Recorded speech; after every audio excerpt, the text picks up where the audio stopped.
So to me, I didn't have any of those feelings for many years because I was so partially bitter at the industry, at the music industry as a whole, that I wanted nothing to do with the business, which then translated into, what's the point? You know, I mean, I played a little guitar and whatnot, but just kind of noodling around. I never stopped listening or having music around me. Yeah. Always. Yeah. But it was about 3.5 years. I didn't pick up a set of drumsticks because I was just committed to learning the trade. Mm-hmm. But after that point, and I'm kind of firing, off a really good, just a really good win ratio in my trades, and I'm managing risk better than ever, and I'm feeling like, okay, like I'm getting into this, and I feel a stride, I feel comfort, I feel like I'm not second guessing much anymore. Yeah. I started to miss aspects of music again. And so that's when, about that time we bought our house, which is the house that we currently live in now, here in Yorba Linda. And I actually finally decided I'm going to set my drums back up again. Welcome to Authentic Conversations. I'm your host, Ryan James Miller, and I believe the way to freedom, fulfillment, and success ultimately comes by living as the most authentic version of yourself. If you're ready to live the life you've dreamed of, you're in the right place. All right, what up, everybody? Welcome to another episode of Authentic Conversations. Today is a good day. It's a good day because I am recording a podcast in person. I have a good buddy with me, Corey Lane. Corey is a jack of many trades, which I don't know. We're going to talk about him today, but good friend. We have been connected for a few years. Our wives became friends. We became friends as the result of that. He used to pretend to work out in the gym once, and I couldn't let that slide. You couldn't. I'll be the first to tell you. So on that note, what up, dude? What up, man? Okay, so typically when I'm introducing people, I'm giving some professional bio, I don't know, all kinds of different stuff. So how about you? You started out with throwing me under the bus at the gym. That's how good of friends we are. I love it. If you weren't going to say it, I was going to. On top of that, you are a past rock star, an amazingly skilled drummer. Yeah. I've been in awe sitting and watching you drum in your own studio in the garage. He has a studio in his own garage. It's pretty epic. It's fun. Write music, right? Still today, writing music today. Yeah, writing some, not jingles. What would you call some of the shorter stuff you write? Not really jingles because it's not going to be promoting the show or the commercial, but like background music for film and television, things like that kind of creates and stimulates the mood and the emotion. Oh, I like that. Which is fun. Stimulates the emotion and the mood. Yeah, try watching a horror film without the music. Oh, yeah. It'd be really boring, right? Like Michael Myers coming into a room and it's just dead silence. Or the wrong music. Circus music. It's all sexual. It's all sexual. I mean, we're off the rails already. We're 30 minutes in, and it's hot in here. We turned the air conditioner off because it was making too much background noise. So that has been a big part of your life in the past. We'll probably dig into some of that because it really relates to what shaped you into the person you are today. On top of that, professionally, you also have been involved in stock trading and investing for how long now? 16 years. And that one is that's such a curveball because if somebody looked at you, Rockstar totally comes into play. Like just the way you carry yourself, the way you dress. It's like, yep, Corey's a rock star. Yeah. And then you're like, I also manage people's money, or I also invest, or I teach people how to invest. It's like, come on. Yeah, right. Doesn't fit. Yeah. Doesn't fit. Yeah. What was the reason? Why'd you get into investing? So when I was touring and playing music and recording, I had a couple different record labels. They were major labels. Warner Brothers, Maverick Records was one of them under the Warner Brothers label. That was a band that I got signed with called Mercy Drive back in 2003, 2004-ish. It wasn't trading, wasn't investing, was all drums for me up until that point. And that was all I was going to do. Never went to college. I never prepared for any other career. But then in the entertainment business, specifically the record business, a record label will sign a couple hundred bands a year and only really plan on releasing maybe 10 to 20 records. Yeah. And so we were one of the 180 they did not, and they shelved the project. And when they shelve a project at a record label like that, they don't just say, sorry, we're not going to release your record. They say, sorry, we're not going to release your record, and we're not releasing you from contract. Because we own the material, we paid you in advance up front, we paid for the record to be made, and it was something ridiculous. Like the first record we made was like $300,000, and it wasn't even the most proud work I've ever done. So we did a second record for like $30,000, and with an awesome producer in a great studio in Atlanta, and it took us 2 weeks to make it. The first record cost us $325,000. It took us 2 months to make it. Oh my God. And then and in that process, you lose the creative kind of flow too sometimes. But anyhow, they shelved the project, and I joined, and I was a bummer because you work your whole life for that. And you think record deal, publishing deal, they're just going to hear our music and it's going to be big. We're going to tour and this is it. We made it.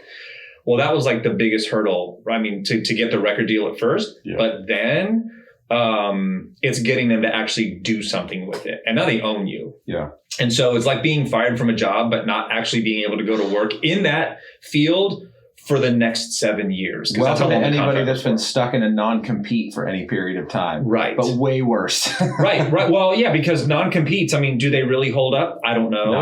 Not normally, but a record contract does. Yeah. Because they own the music. If you try to release it, if you try to go sign with another label, then the label's going to say, well, you're already signed to Warner Brothers. We can't do anything with you. Sorry. Yeah. So I went, did the, hired gun thing and played for a few bands, and just went on the road and just played for a paycheck. And that was fine. I mean, it kind of got me by. Yeah. You toured with some cool people. Yeah. Toured with some complete, I had some good times, but there was no light at the end of that tunnel. Yeah. And were you dating Nicole at that time? I forgot. Yeah, we were married at that time. Oh, married. Yeah. Married. Okay. Yeah. Or we were just newly married. Okay. Right. Yeah, because we were married in 2003. Okay. And so 2004, we did some work, just some one-off work with the WWE, writing some theme music for wrestlers. If you would have ever told me that you did John Cena's entrance music, that would have been it, dude. We did not do John Cena's entrance music. Dun, dun, I can't even redo it, but we did Randy Orton's entrance music. Really? Do you know Randy Orton? Yeah. Oh, yeah. That's which I knew very little about wrestling at the time, but we did some stuff early on the. It was a reality show years ago called Tough Enough. WWE, right? WWE, yes, Tough Enough. I remember. And it was like the second reality show after Real World. That's like right. It was really early. And it was like, right. And a guy named Maven won that first season of Tough Enough. And we had 4 or 5 songs in the show on MTV. And then Maven ended up choosing, as the winner of the show, he got to choose his theme song. And he's like, I want that song. And it was ours. Oh. And so, he used it for many years. He was never like a household name. Yeah. But Randy Orton was definitely a household name. Yeah. So when they came to us and said, we need a theme song for this guy, his name is Randy Orton. He's part of a trio, and he's going to be, in the near future, he's going to be breaking out of the trio, and he's doing his own thing. And I'm like, wait, you already know this in advance? And so turns out, yeah, they do. They know that stuff in advance. Welcome to reality. Welcome to reality TV. And so, yeah, we did. And that actually was a really good experience from a music standpoint, because he was a huge household name in wrestling. And all of a sudden we had a bunch of fans, even after Mercy Drive, decided to kind of stop making music. And I moved out to California to figure out what the hell I was going to do with my life. Because that's where Nicole, my wife, is from. And so we got to do that. And then all of a sudden people got interested in Mercy Drive again. I'm like, well, excellent. I've already stopped doing that now. Yeah. So then, we posted some stuff on Spotify and iTunes, and music distribution is really easy today. Yeah.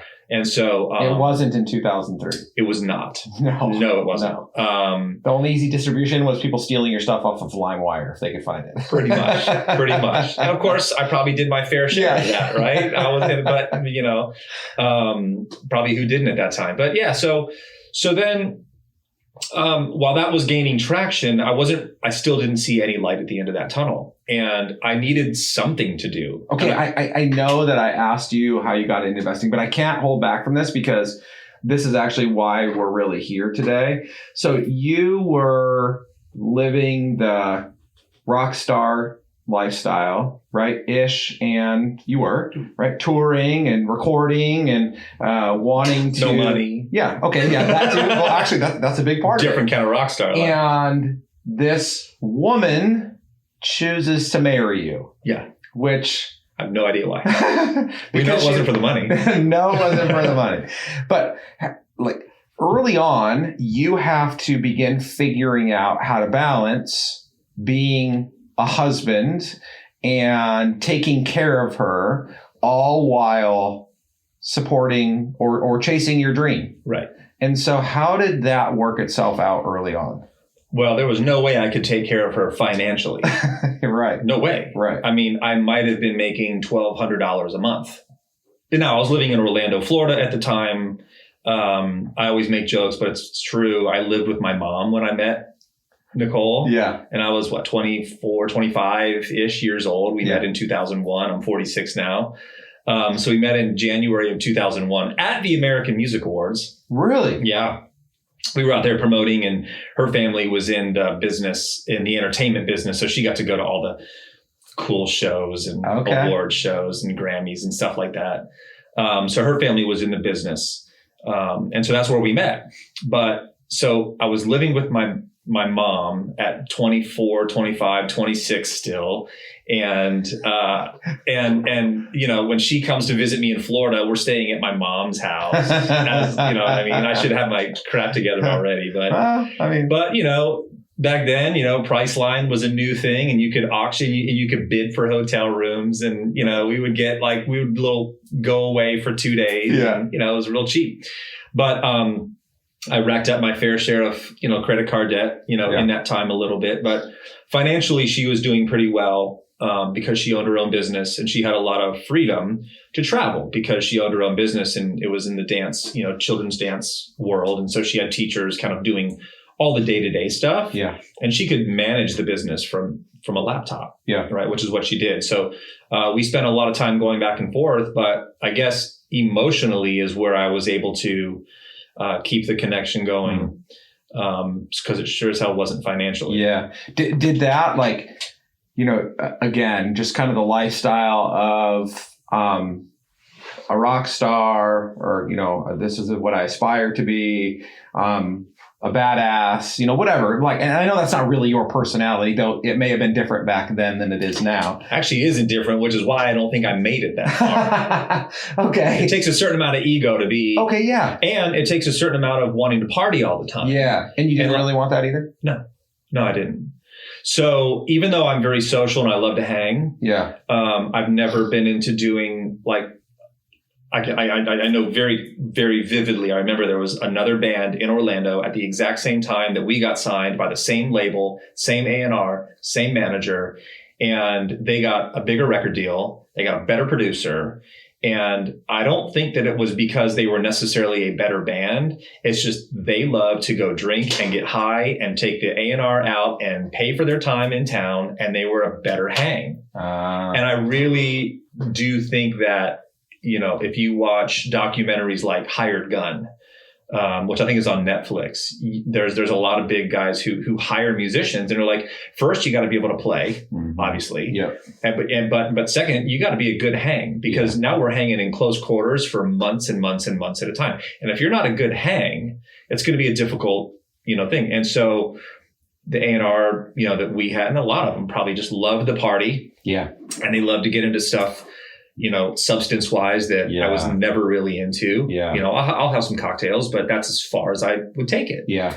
And so it was never a really good hang. And so I think that had a lot to do with, my initial lack of grabbing the attention of people who could really propel that forward. But then that, on the flip side, that protected your marriage early on, 100%. Because it would have probably shipwrecked itself had you been that type of person, right? 100%. Yeah. And I was always very, not just willing to bring Nicole along. It was, I wanted her there in every moment that she could be there for every show, for every, bit of any little tour that we would take. I'd always want her to travel if she was, wanting to come out and hang out in a van with 6 dudes. Yeah.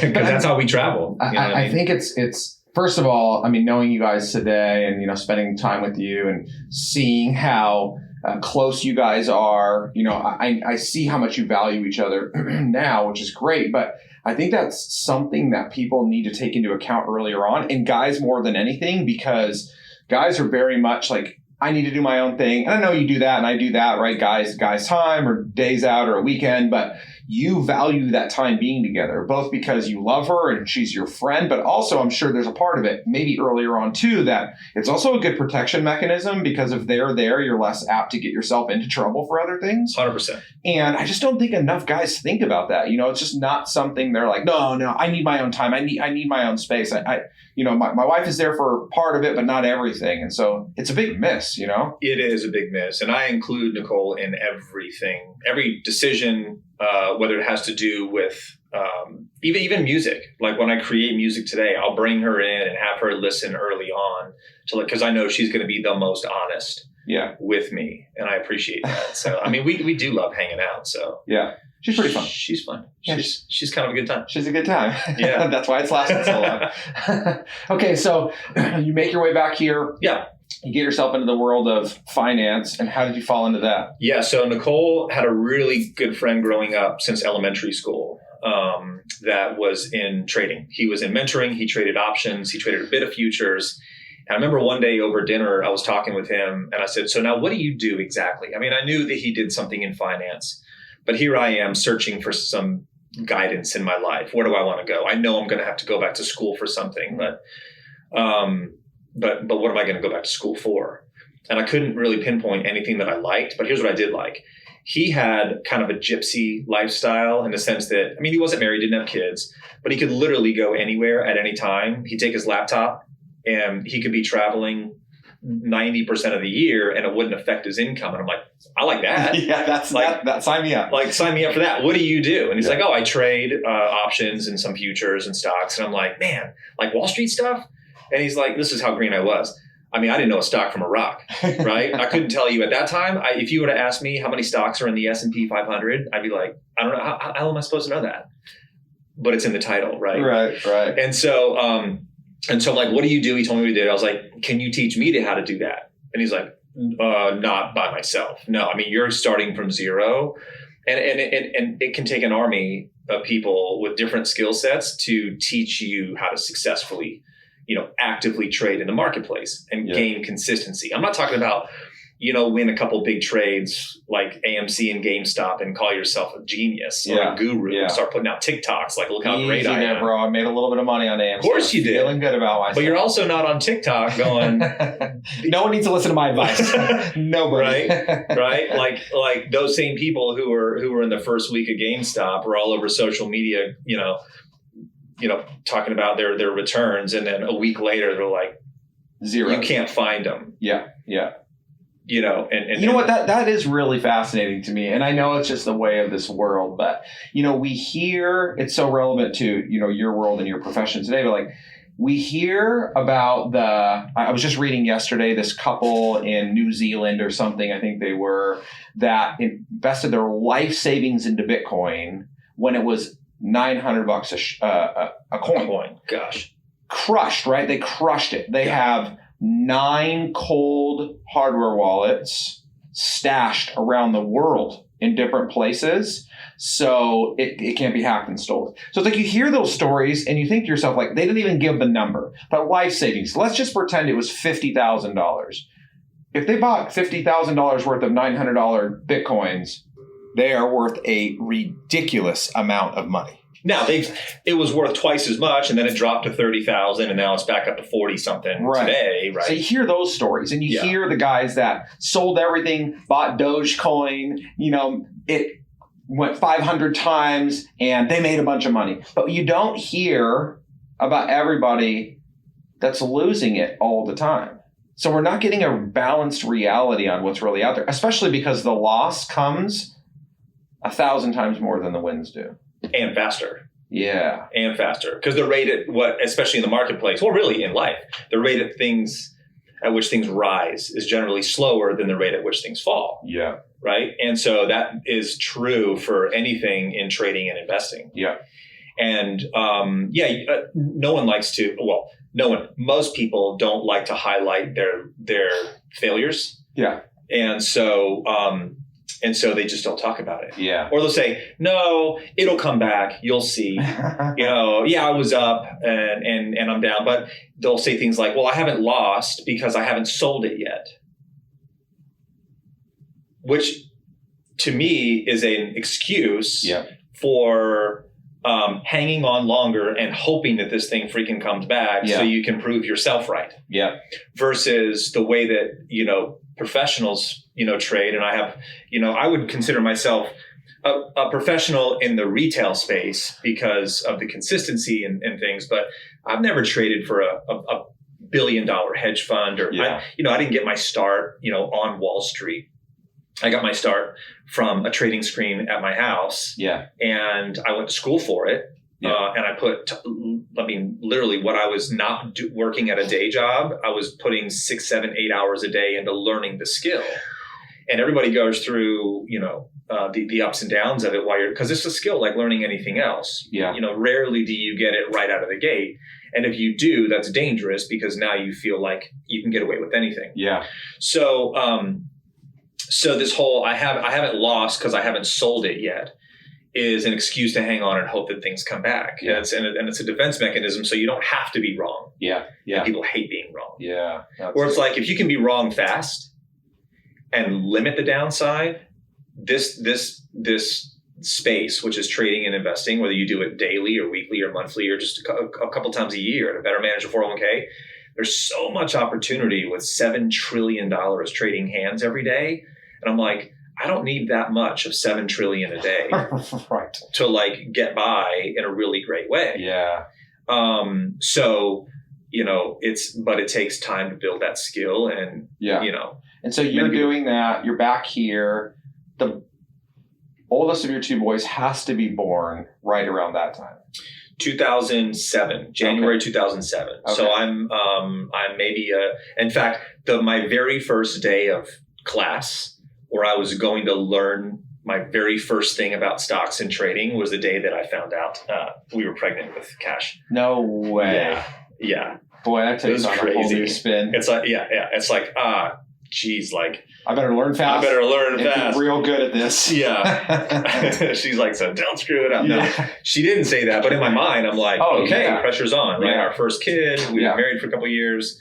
Financially, I just feel like crap because I can't take care of myself or Nicole, much less a kid. And I knew we were trying for kids and she was fine with me not having the income at that time, but I couldn't stay there. Yeah. I didn't want to stay there. It just felt horrible. Okay. Yeah. So as men, we want to be providers. We want to be protectors. We want to be these things to our wives, our kids. You got, 2 boys now. So you want to, model that for them and you want to be that for them. So how do you remember having to deal with and work through kind of what you wanted and the reality of where you were? Did that create challenge for you, mentally, emotionally, in thinking about that? At first, no, because I was incredibly excited about my new path. So for probably the better part of 3 years, I didn't touch a pair of drumsticks. Really? Yeah. 3.5 years. Committed. I was just committed. Yeah. And there's interested and then there's committed. Mm-hmm. Right? There's being a part of it. And there's no going back, right? It's in the morning, making breakfast. I mean, you think about it. The chicken lays the eggs and they're a part of your breakfast experience. The pig is committed. Right? That analogy is great. Right? Or maybe I'm just committed to take the pig's life. Maybe. I mean, it's not like they had a choice, but they're okay, here we go. Yeah. So to me, I didn't have any of those feelings for many years because it wasn't even I was so partially bitter at the industry, at the music industry as a whole, that I wanted nothing to do with the business, which then translated into, what's the point? I mean, I played a little guitar and whatnot, but just kind of noodling around. I never stopped listening or having music around me. Always. Yeah. But it was about 3.5 years. I didn't pick up a set of drumsticks because I was just committed to learning the trade. And so, but after that point, and I'm kind of firing, off a really good, just a really good win ratio in my trades, and I'm managing risk better than ever. And I'm feeling like, okay, like I'm getting into this, and I feel a stride. I feel comfort. I feel like I'm not second guessing much anymore. Yeah. I started to miss aspects of music again. And so that's when, about that time we bought our house, which is the house that we currently live in now here in Yorba Linda. And I actually finally decided I'm going to set my drums back up again and just kind of get back on the kit and see what happens.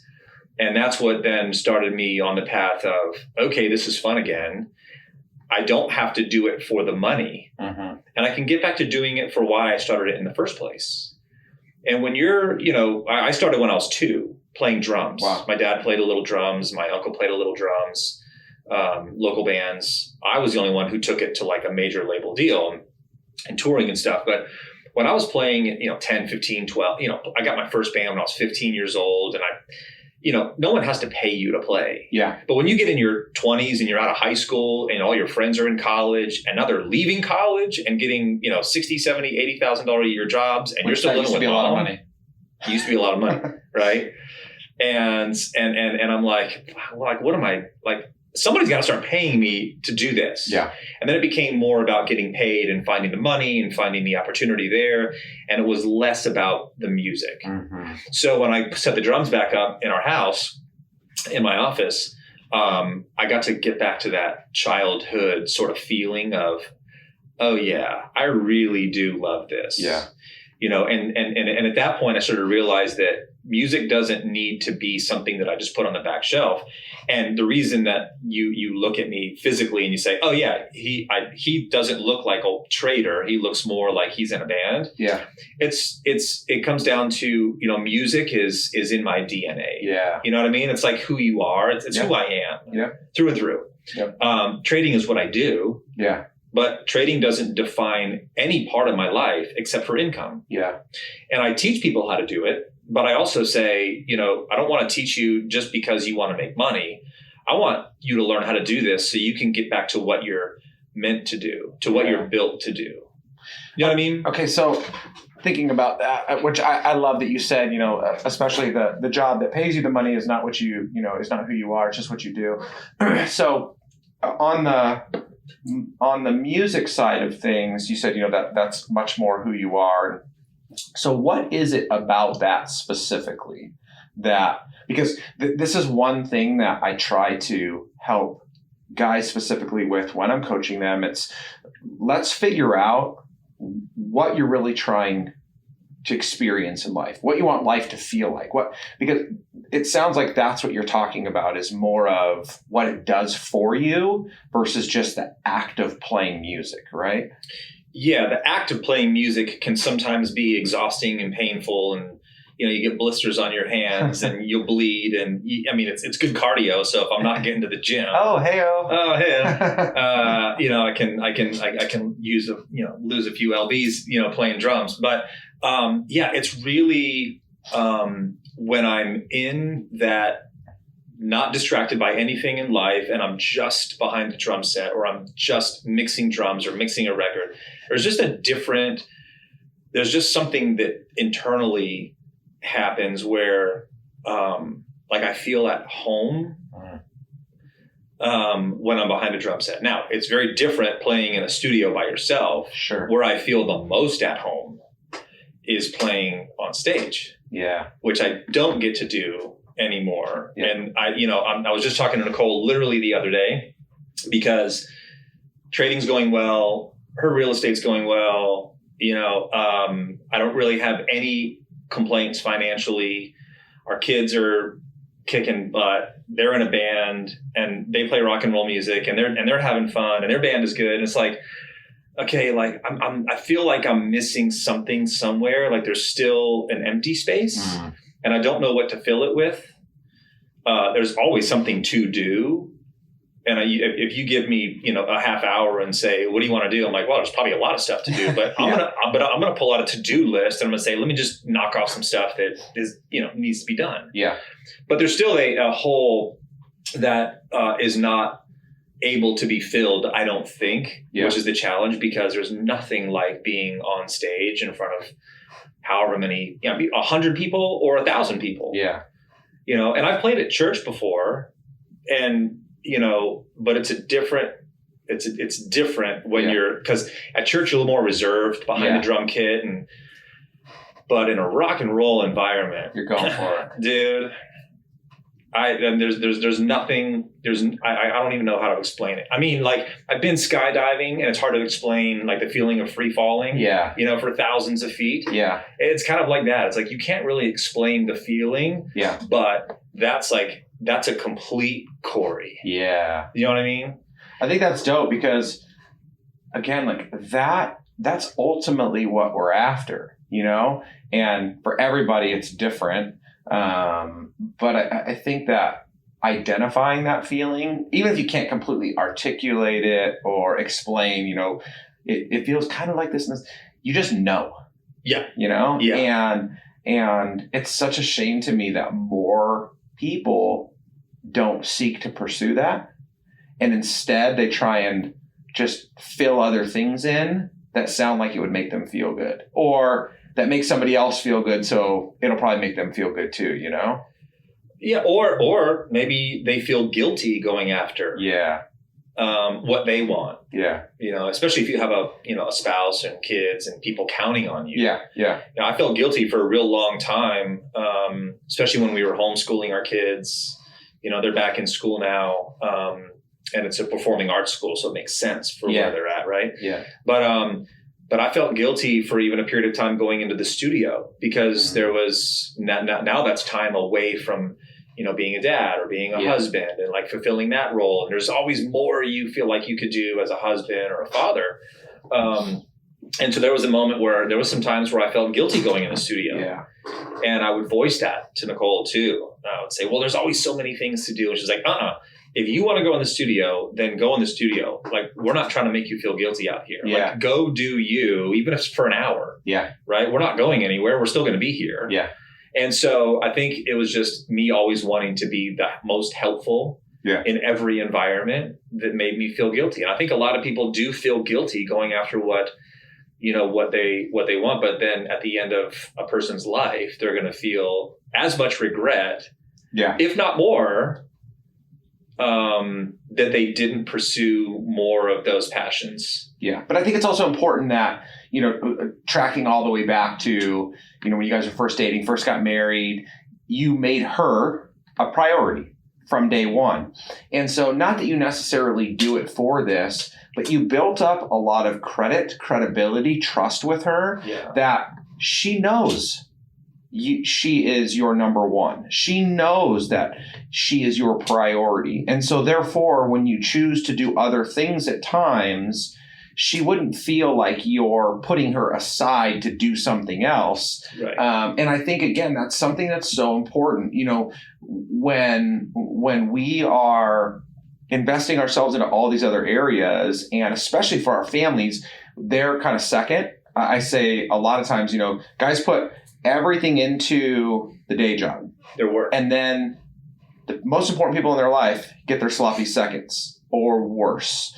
And so no wonder why their wives, no wonder why their kids are frustrated with them. They don't feel like they know them. They're complaining all the time because they're not around. It's because you've never, ever, whether you said it or not, you haven't demonstrated to them that they're really the most important thing. 100%. And I fell into that trap for a few years, in a sense that I got to teach people. I was working with a company and I got to teach people, and I got to travel to, all around the country. I traveled to Dubai and London and like places, and I got to teach people trading and build, real value for these people, which was a passion of mine, at that, and still is today. But I wasn't home. I would travel 10 days out of the month, 15 days out of the month. There were a few months where I was gone 21 days out of the month. There was a December where I was gone 21 days in December. I missed every time you're driving around looking at Christmas lights with your kids and I missed the whole month.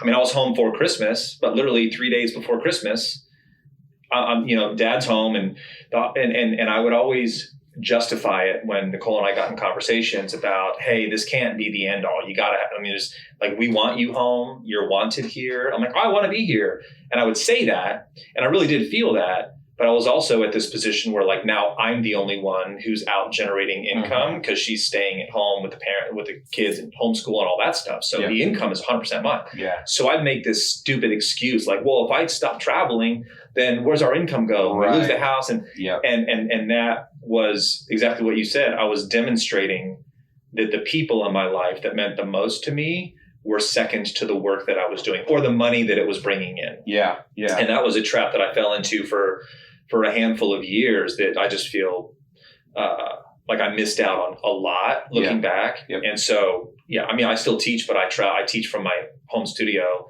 and it's all Zoom, right? Even if it's not 2020, 2021, COVID and all that, I'm still on Zoom, right? Because I choose by design not to go travel and get on a plane. And I choose to be next to the people that mean the most to me. And so hopefully they see that and because I'm starting to try to figure out this whole demonstrating thing, right? The way you put it, I never really, but you like, it's the whole actions speak louder than words. Totally. Right. So you could be saying all day long. Yep. But I was demonstrating very, poor habits from a husband and father standpoint. But that switched, I guess about 3 years ago when I left traveling and not teaching. I just started my own shop and I just teach from home and teach on my terms. Yeah. I mean, I always want to be like gracious with people's situations because there are certain seasons of life and people and environments that require you to do things like that for your family, for yourself. But I don't think that it's called into question enough. I think that it's, these are the years that you're building. And eventually, you're going to set your whole family up. And I'm like, good Lord, your kids are now out of college and you're finally getting to spend time with them when they don't want to, when they don't want to or can't even be around you. They don't even know you. Right. Well, why would they want to be around you? And I hear this over and over again. It's okay. I left my day job because it was too much and it was taking too much. So I started my own thing. And now I'm throwing myself all into that. So I'm like, wait a minute, you're just doing it. It's a cycle all over again. So I love that. I mean, again, like I remember having many conversations with you where before you started your own gig, even, you were frustrated with the travel, but then you at least got to a place where you started kind of demanding that your family comes with you, right? It's like we have the ability because of the life we've set up that the kids can learn from anywhere. And so that's what we're going to do. And then you got to the point where you said, and this is enough. And now I'm going to take one more step towards freedom, right? Like you want to be able to do what you want. And you've maybe given up some sacrifice financially from time to time, to do that. But in the end, you're getting the most out of it. And I mean, I think it's so rad that you get to, obviously it's exhausting at times, but you get to be home all day with your family, with the boys in the band, you're there and I'm sure it's just as exciting for you as it is, responsibility, but, helping them get set up and making sure that the shows run good and watching especially Cash, like to see him turn into a mini version of you has just been unbelievable. Fun, yeah. But I love that you've modeled that. And, every kid can be a little punk from time to time, but you can see that you guys all really love each other and care about each other and are for each other. And like, these are the things that need to be modeled more often and just aren't. 100%. And you were, and I've told you this before, but on record, oh, wait a minute. That you were a large part of because I talk to you a lot because I know that you, that you made this big transition from the everyday corporate life into doing your own thing. And that's a very ballsy move. It's very scary. You had a family. I was basically in your shoes, just coming behind you a handful of years. And so I had several conversations with you over drinks regarding my desire to move. And it was really just you who gave me that confidence and drive to say, yeah, you know what, I can do this. Not only can I do this, I feel like I have to do this. Yeah. You know what I mean? So I love that word. I love that you like, I have to, because I think that was where, again, you felt like it was a commitment that you needed to make. It was, it was everything. I was desperate. Yeah. And I think that if you look at every moment in anybody's life where you had real measurable change, that you were also the most desperate for that change. And I think a lot of people, even a lot of my students, may not be successful in investing or trading, not because they don't have the capacity to be successful, not because they don't have, coaching or the tools or the resources or money, but they have a lot of people have a difficult time not just being desperate, but staying desperate. Yeah, that's good. And staying hungry. Yeah. Well, right? Again, because a lot of times we so prepare to take the next step that we have a cushion. That's one thing that I coach a lot of people on is, they're waiting to save up a bunch of money and then they're going to go out and do this thing. And there's wisdom, right? Because you bleed money when you start anything. Yeah. But if you have a cushion, you're slow to get going. And then they think to themselves, well, I'll push harder as I get going. I'm like, no. If you set the tone early on that you can kind of ease into this, you're screwed. Like, it's just going to continue on that way. So I love that. So I do have that question. So you've been out on your own now for how long? I left teaching for somebody else about 3 years ago. Okay. So in the last 3 years, yes. How do you maintain that tension of healthy desperation? Well, there's actually several things that I do. Number one, I voice how grateful every day, how grateful I am for where I'm at today. So I think it's always, maintaining a state of gratefulness. Yeah. There's always stuff that we don't have that we want, right? But I try to maintain a mindset of gratefulness for where I'm at. But I also, and I don't keep these people in my life for this reason, but I still talk to good friends of mine who are still hustling on the road. They're traveling 4 days a week, and just hearing those stories, it's like I will never go back to that. I think it's just it's still so fresh to me how dangerous and disrupting it is to a relationship with your spouse and your family, that I'm just desperate to never go back to that again. That's good. And even when I was starting to learn the skill of trading, people said, well, how did you make the transition from playing drums to trading options? Those two are not connected at all. Well, and it boils down to, I was desperate to never go back to a broke lifestyle. You know what I mean? It's so good. So I'm not broke by any stretch of the imagination right now, but I always know that feeling has never gone away. Yeah. I tell people that all the time, like, and somebody was pressing me on the idea of fear and it being a bad thing. And I said, I have a really good, healthy fear, and I'm afraid to ever go back. I mean, the end of 2013 was probably the worst season of my life as I watched myself having to give up the keys to my house to the bank and, lost so many things that we had bought. And it was, just as much our own fault as circumstance, but I'm afraid to ever go back there. And so I will do, within reason, everything in my power to never be there again.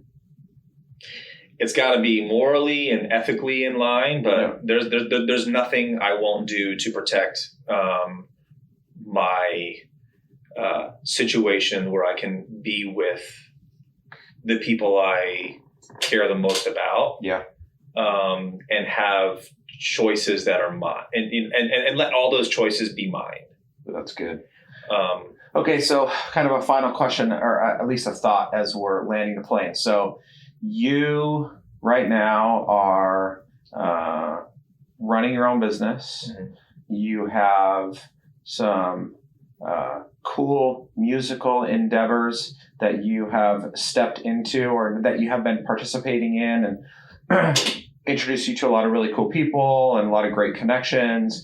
You got some other really crazy projects that you're working on, and super fun stuff there. And at the same time, your relationship with your wife obviously is just so good, and the boys are growing up and they're in their own band and they're building up a fan base themselves. So what do you see as, and this can be as rigid or as free as you want it to be, but like, what is your vision for the future? Like what are you hopeful for or think as you think about, I'm going to continue to be this great husband and father, the best you can be, and contributor to the community, and exercising all of my energy in the places that I love? Like what happens? I don't know. I mean, it's funny that you asked that question now, because literally not 2 days ago when I was sitting, I was just staring out the window and just sitting at the dining room table, which I never do, but, except for when we're eating. But I'm sitting staring out the window and I'm thinking,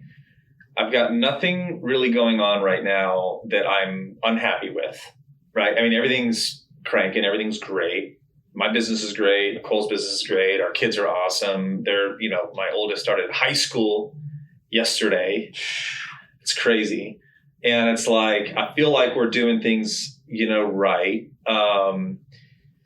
But there's still, and even though I'm doing stuff in music, there's still, like I mentioned earlier, there's still a hole. Yeah. It can't be filled, obviously, by playing, and I'm not going on tour, right? Hey. The look on Nicole's face, and she was like, I was like, I miss playing live, and she's like, the look on her face, and I'm like, don't worry, I'm not going on tour or anything like that.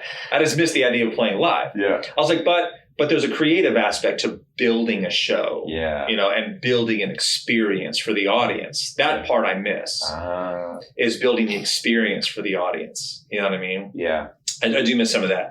And so what that really boils down to is there's more creative stuff in me that needs to get out. Yeah. Right. So I see exploring different things from a creative standpoint. I don't know if it's in music. It might not be. I've always had a passion for building furniture. Really? You have the furniture in my house I built. Oh, that's right. Yeah. I did know I just love doing that stuff. Yeah. I don't like doing it for other people. Oh, I was just about to say, you want to do it for me? I mean, necessarily, but getting into like something I've only done a handful of times is like getting into, real estate on the investment side a little bit, and actually getting your hands dirty. I've always been a huge fan of the DIY and HGTV shows and all that kind of stuff. I'm a huge fan of that stuff because I'm like, oh, I can do that here. And then I can execute that stuff. Yeah. Right. And I'm like, I will put everything in that moment. And sometimes it takes me a while, but I don't know. I just feel like, especially with Nicole and her and I both have a passion for at some point getting into that real estate space where we can be creative and be in that design seat and be in that. I'm not going to go get my general contractor's license or anything like that. I could see an HGTV show in your future. You see that? Yeah. See that? But I mean, I see that. Also, just managing the kids' career and watching them blossom has been awesome too. So I'm sure we'll have a big role in that. But I don't know, man. I want to be by the water more. That's good. Being at home has allowed me to be involved in church more, which is great. Yeah. There was about a decade where I wasn't involved at all. Yeah. And I think, I don't even think, I know that being that disconnected, definitely left a big hole. Yeah. Because there was that role that I was not able to fulfill. So I don't know, man. I mean, I try not to think too far into the future because it can give me anxiety too. But I know I have, big plans for Nicole and I, my business, I don't know. Yeah. Music.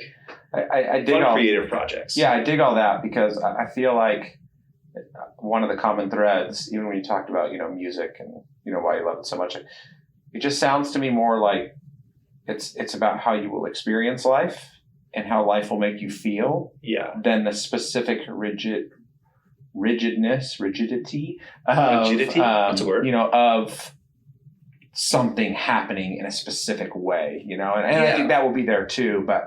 And what I love about all that is you're forging that path by doing the things you need to do every day to get there. Like the way that you're going to have time to be creative is by being successful right now, being committed to the things that you're doing. Like you continue to open up more free space for yourself. You can go sit by the water and do what you want to do. You know what I mean? Whatever. That will happen as you open up more opportunities. Yeah. So it's dope. I found myself preaching to all my students, design the life of your choice. Live life on your terms. Yeah.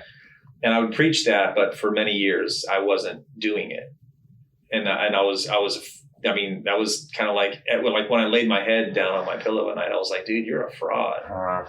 You're preaching this lifestyle and design your life. And, you barely get to see your kids. And when you do come home, you're trying to figure out where you fit in. I'm like, is that really the life that did you mean to design this life? Because this is all your fault. Yeah. You did a shitty job. Right. You did a shit job. So it's like, I literally woke up one day and I was like, this is shit. I have to, I'm tired of feeling like a fraud like that. You know what I mean? So, and that's when life got really good.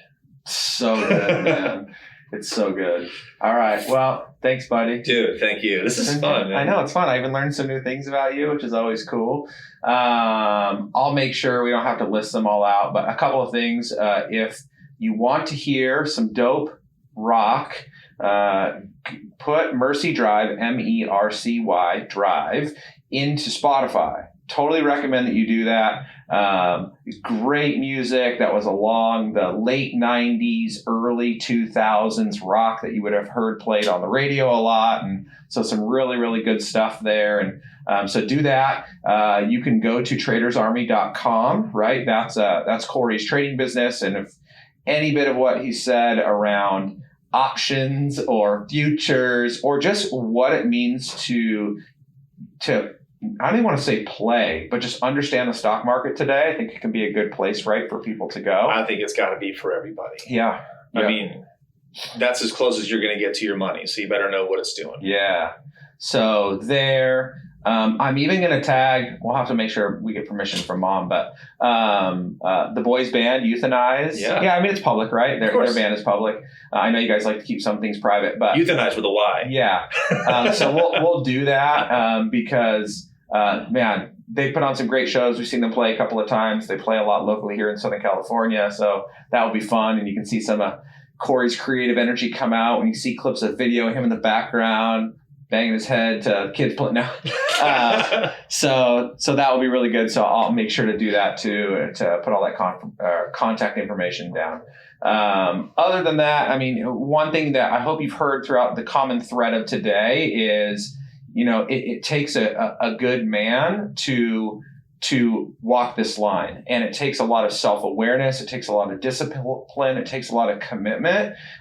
We can say all the things we want in the world as it relates to being amazing at whatever roles we're called to, but to do it is a whole different thing. So I hope you heard that. Make sure that you reach out to connect with Corey. If you have any questions around anything he said, you're interested, obviously hit up Traders Army. That's a great place to go for that. Any questions for me, you always know where to find me. Other than that, be you, be happy, be authentic. Peace. Thank you for joining me on this episode of Authentic Conversations. If you are ready to live the life you've dreamed of, I'm here to help. Head to ryanjamesmiller.com/podcast to begin your journey. And if this episode impacted you in any way, pay it forward by sharing it with someone you know. I'm Ryan James Miller, and I'll see you next time on Authentic Conversations.